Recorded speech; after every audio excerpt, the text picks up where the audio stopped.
Orange County's rich, but is it generous too? What's being done for the county's 13,000 homeless or 1,300 motel kids? We hear from a former corporate executive who now heads up OC's United Way. Max Gardner, next on Inside OC.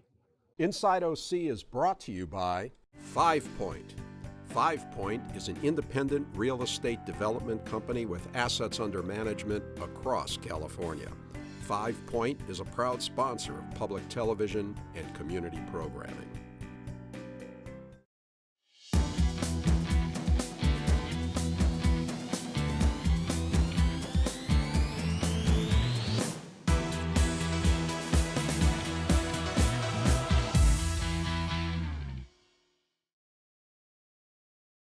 Hi, I'm Rick Reiff. Welcome to Inside OC. The good life, beachfront homes, fast cars, wealth, all part of the county's image. But for too many OCers, there's a different reality: homelessness, hunger, want. So what's being done to help those who live in poverty amid so much plenty? My guest is well suited to answer that question. He's succeeded in the rarefied air of the corporate boardroom, and now he's working to help those who struggle just to get through the day. The CEO of Orange County United Way, Max Gardner. Welcome, Max. Nice to be here with you, Rick. So Orange County, by any objective measure, is a rich county. Is it a generous county? Yeah, I think the answer to that is yes, it is, but you really have to dig deep to see what's going on. One of the things that surprised me the most when I left the corporate world and went into the nonprofit world was the huge number of people that are working hard to make life better for people in Orange County. And it's so hidden from so many of us that are in the corporate world on a daily basis. We just don't see all the work that's being done. Give us an idea. What's an example? Well, I think you mentioned first the homelessness issue. There are a large number of nonprofit organizations, government folks that are working hard to solve the issues that so many people face in Orange County today. I got to serve on the commission to end homelessness for a couple of years, and that's where we bring all the folks together that are working on homelessness. But it's kind of away from a lot of the prime residential areas of Orange County, so people don't see it, so that it's just not visible that it's there or being done. How about in terms of money raised? What did you raise in the past year? Last year, total money raised for Orange County United Way was about $23 million, which we can always use more. It goes quickly when you're solving some of the problems that we have. Okay, so $23 million, how does that compare, like on a per capita basis, to other communities? cities? I think the numbers on a percentage basis, if you look at overall income in Orange County, the overall charity is about the same. It's roughly a 2% number, kind of national. That's pretty standard around. The question is, where does that money go? Because in my mind, at least, too much of the money that's raised in Orange County goes to colleges back east, or it leaves the county and goes to work elsewhere. Whereas I'm interested in seeing the work go to work right here in Orange County to help the community. Yeah. So the image of Orange County is this place of kind of nouveau riche who are kind of into themselves and selfish. Do the numbers that you're suggesting, maybe the numbers don't really bear that out? Of the nouveau riche, I think Orange County, parts of it are exactly that. But parts of it are so different than what you see on the old TV shows of the OC, if you will. The fact is that on the federal numbers, about 11% of our county lives in poverty. But if you look at the adjusted numbers for the cost of living in Orange County, it's almost 25%. Almost 1 out of every 4 individuals in our county lives in some level of poverty, and that's unacceptable. And not only is it bad for them, it's bad for us. Yeah. When I hear those numbers, though, like 1 out of 4, it's almost like, I just can't believe that. I can't believe that. And does that count? Sometimes when they talk about poverty, they don't include the government payments, the transfer. In other words, many people are poor, but they do get welfare payments and things like that bring them up. Does that 1 in 4 number, that's before you factor in government help? Actually, it's not. This is a Stanford analysis that was done, and they adjust for the government subsidies that individuals get, and it's 1 in 4. But what you have to remember too is when you think about poverty, people think of poverty as one level of poverty, that it's somebody that's abject, that's living on the streets. And poverty really can be defined more as somebody who has to make a decision every day on how do they invest their dollars, how do they spend their money, do they pay their rent, do they fix their car, do they get the medicine for their kids, do they buy books. It's those constant trade-offs that put pressure on of people that is really a definition of poverty that's really much more prevalent than what you think of in terms of people living on the streets. Okay, and to that point, the United Way now has a campaign called FACE. And I'm going to ask you about that in a moment. But first, let's take a look at an excerpt from one of your videos, which is part of this FACE campaign. Terrific. Despite living in one of the most prosperous counties in the nation, many of our Orange County neighbors see only the face of uncertainty. Thousands of local children and their families struggle with the most basic needs, like better education, medical care, food and shelter. Today, more than 4,000 Orange County students drop out of high school. Nearly 30,000 Orange County children are without secure housing, and more than 1/3 of our children are overweight or obese. Many of our neighbors lack access to adequate health care. That's why United Way is committed to helping the next generation of Orange County children succeed by focusing on the building blocks for a good quality of life. With the strong foundation of a solid education, a financially empowered workforce, a healthy body, and a stable home, Orange County's next generation can face the future with confidence and turn their dreams into realities. With your help, we can turn the tide on the face of insecurity over the next 10 years. United, we will cut the high school dropout rate in half. United, we will reduce the percentage of financially unstable individuals and families by 25%.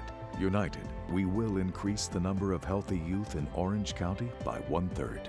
United, we can reduce the number of homeless and housing insecure children by half. So Max, that's a tall order you're taking a bite of here. Right. Yeah, so let me make it clear too, those objectives, those goals that we established, cutting the dropout rate in half, et cetera, those are not United Way goals, those are community goals. We actually created those with the help of a large number of people throughout the community that are working on these issues on a daily basis. And we worked with them to formulate the goals that we all want to strive for. And part of it is because working together to solve one problem, more common problems, we're all much more effective than we are if everybody's just out doing their own thing. Yeah, because I was thinking as I was watching it, wow, this is a lot for United Way.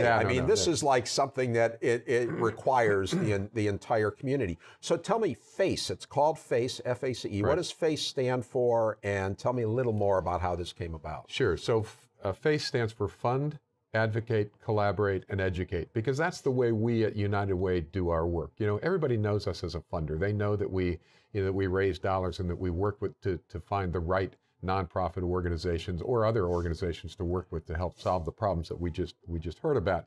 But it goes way beyond that, because advocacy is a big part too as well. We want to make sure that the government is listening to what's going on in the community, that people in the community know what's happening. When we talk about educate, it's not educate our students, it's educate the broader community on the conditions that exist, the fact that they should care about them, and that there are things that they can do about them. And communication. Communication is we just have to make sure that we're all working together and collaborating. And that's working together is really the key to solving these problems. And when you talk about those goals, they're not goals for today. They're goals for the next 10 years. That we want to be working towards this. And what we've found, and what I think you learn in the business community, is that you have to have long-term goals of what you're trying to accomplish. You have to have somewhere you're aiming towards in order to really be effective in doing that. And there's an awful lot of people in this community that are working hard to make people more comfortable, to make sure they have a place to sleep, to make sure that they're housed or that they're fed, or they're healthy. But our goal is to go beyond that, is to really make substantive change so that 10 years from now, we look up and the conditions that exist today are significantly different than they are in 10 years. Okay. So, and to what you've been saying, there's some people call it 1,000 points of light. Many different folks. We've got government agencies. We've got the secular nonprofits. We've got religious groups.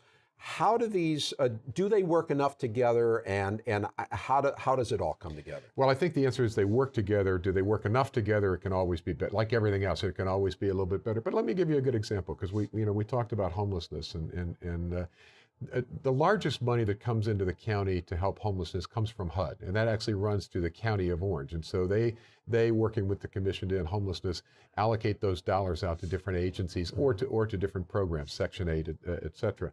But how do they make sure that that money is used as effectively as possible? And how do you make sure the programs are matched up with the people that need help? Well, one way you do it is by having what we refer to as coordinated entry. And coordinated entry is I like to think of it almost as the Match.com for the homeless community, okay? So the idea is if you're homeless and you have to call 15 or 20 or 30 agencies to find the right place that's right for you or your family, or that takes pets, or that takes children, you may not match up with the right organization for a long time.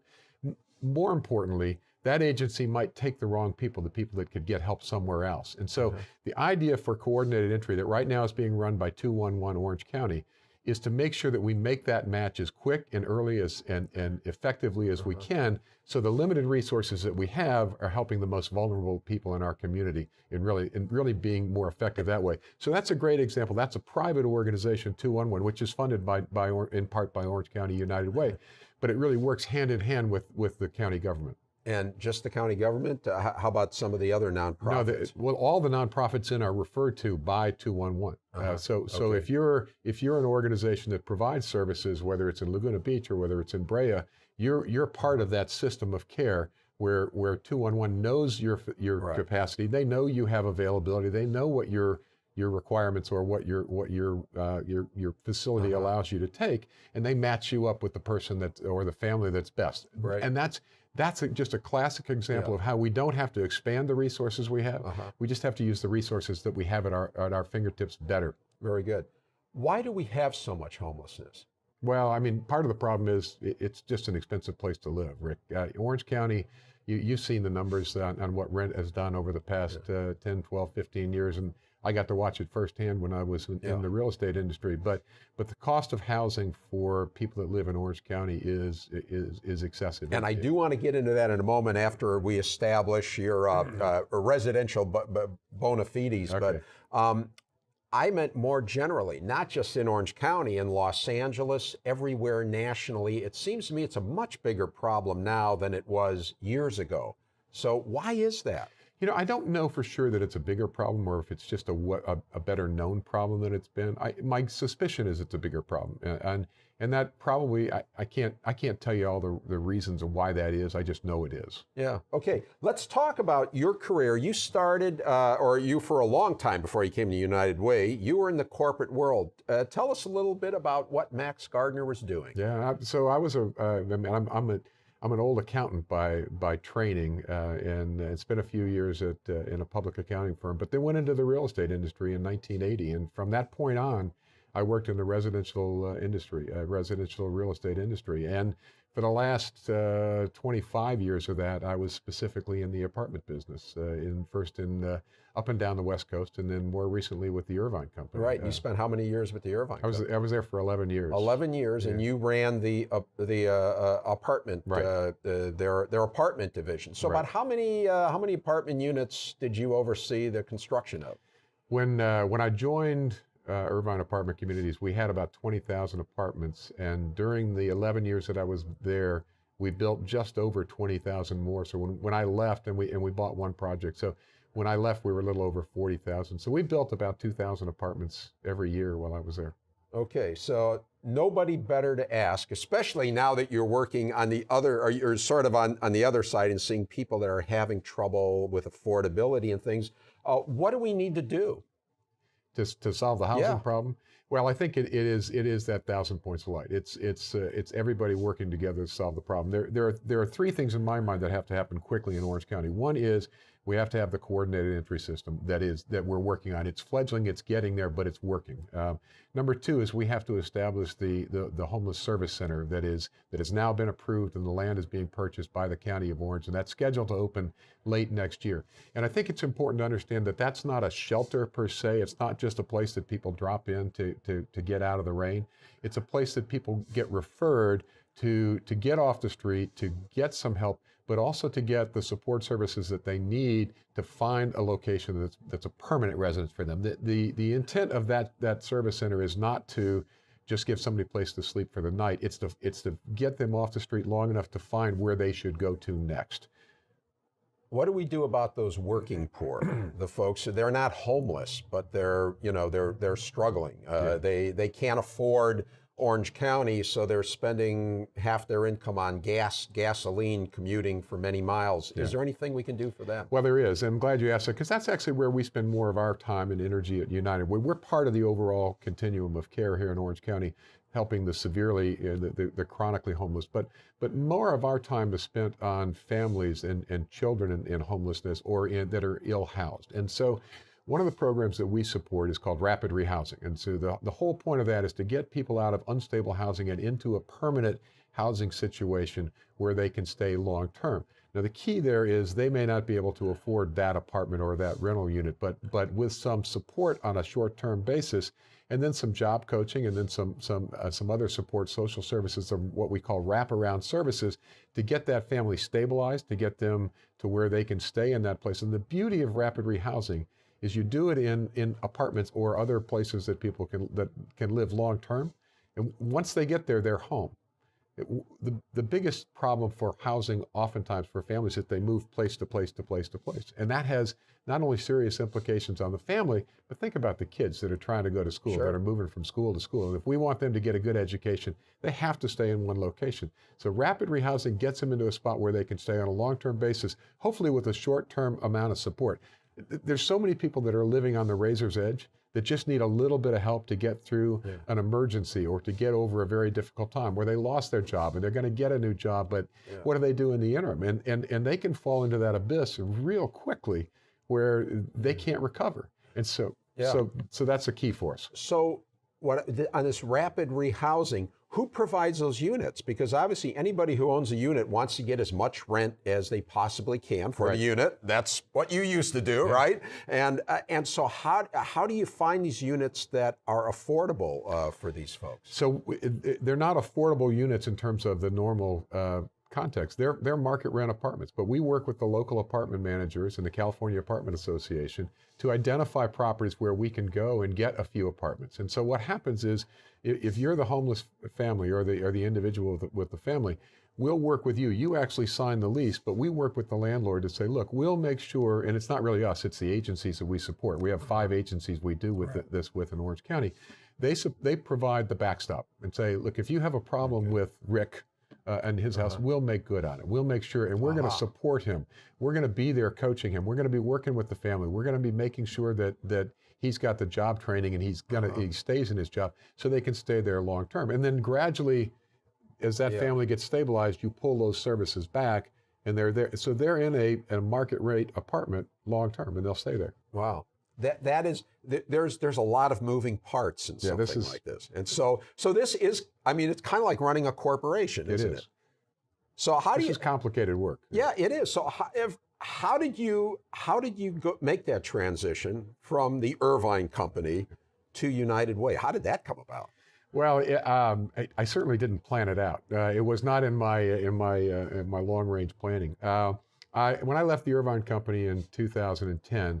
I was already on the board at United Way, so I was playing a role. I'd been chair of the Tocqueville Society, so I was engaged. I knew there was work being done there, and then not long after that, my predecessor at United Way left, and so the board asked me to step in on an interim basis, just while we looked for a new CEO.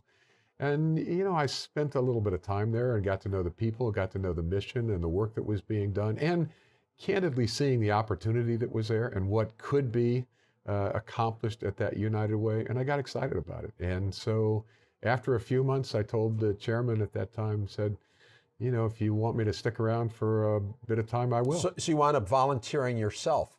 So I did it as a volunteer for 8 months. I was an unpaid volunteer as the interim CEO, and then I decided that, gee, if I'm going to do this, I might as well go all in. So you moved from a top-tier company, one of the premier, if not the premier real estate company in America, and now you're at this nonprofit. What struck you? What it's like, what were the differences? You don't see the similarities between the two? No, probably the one thing that occurred to me, running a nonprofit really should be a lot like running a business. You need a strategic plan. You need an organization chart. You need, the right players in the right roles. You need all the same things. You need the capital, et cetera, to be able to do it. The one thing that struck me about the nonprofit world, when I was in the real estate industry, whenever I had a project that made sense, that I could say, look, this is a good investment, we should be doing this, I could find the money for it. That's not the case with United Way. I can't always find the resources to do the number of things that we've identified, and that's a challenge for us. Well, you have that 24 million you're raising. Yeah, but it goes quicker than I'd like. So. How about organizationally?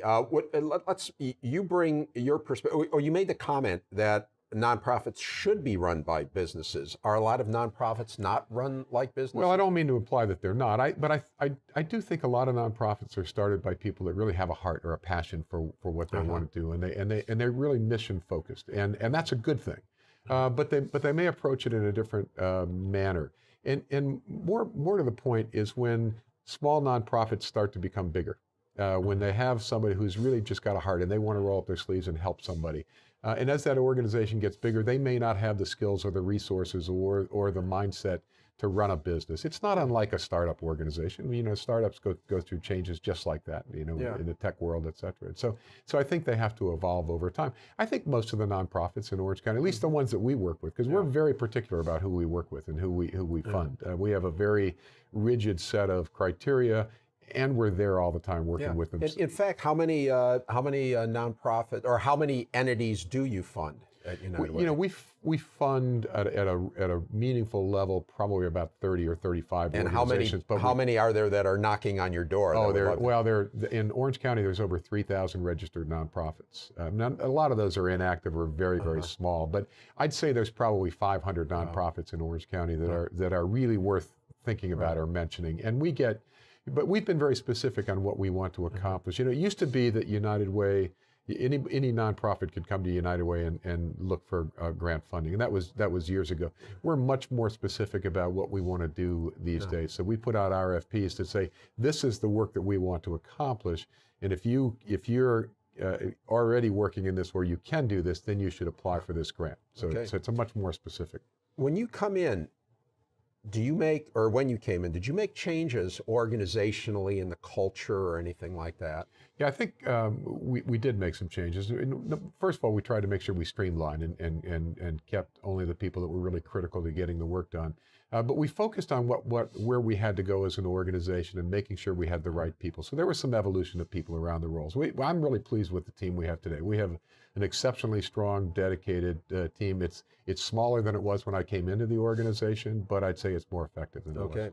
As one who has been in the major corporation and now is dealing with people who are often living on the edge, what do you think of the whole issue of income inequality? What's your take on that? Well, if you just start with minimum wage, if you look at what minimum wage is and what it would get you in Orange County, you realize that it's almost impossible for somebody to live on minimum wage in Orange County. If say somebody earns $10 an hour and they work 2,000 hours, that's $20,000 a year.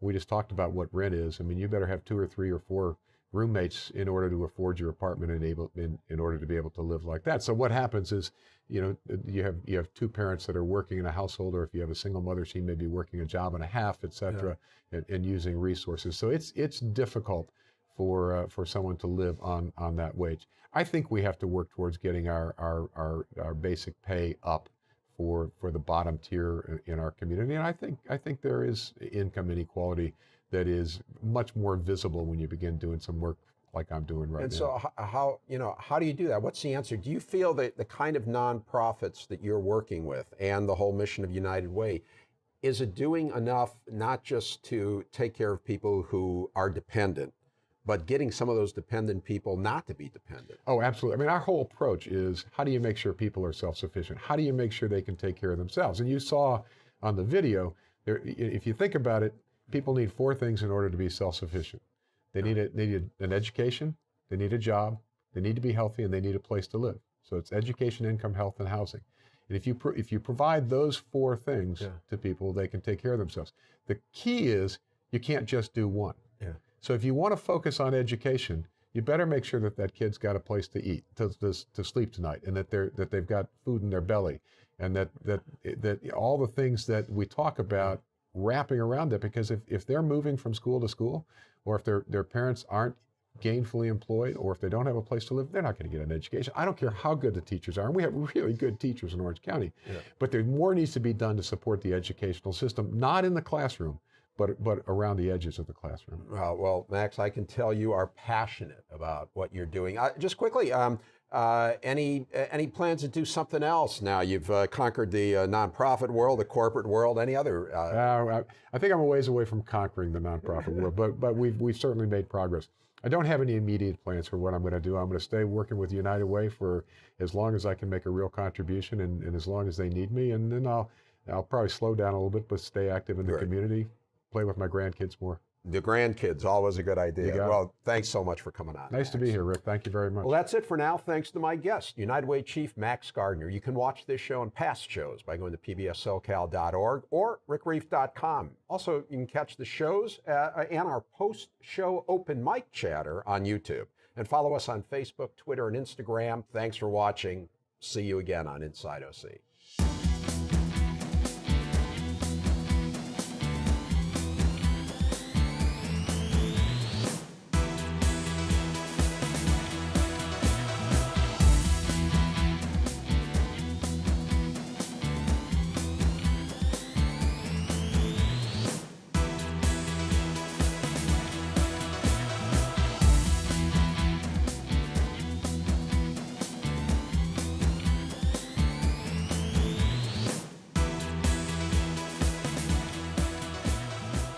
Inside OC is brought to you by 5 Point.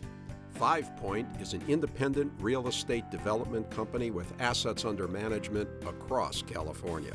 5 Point is a proud sponsor of public television and community programming.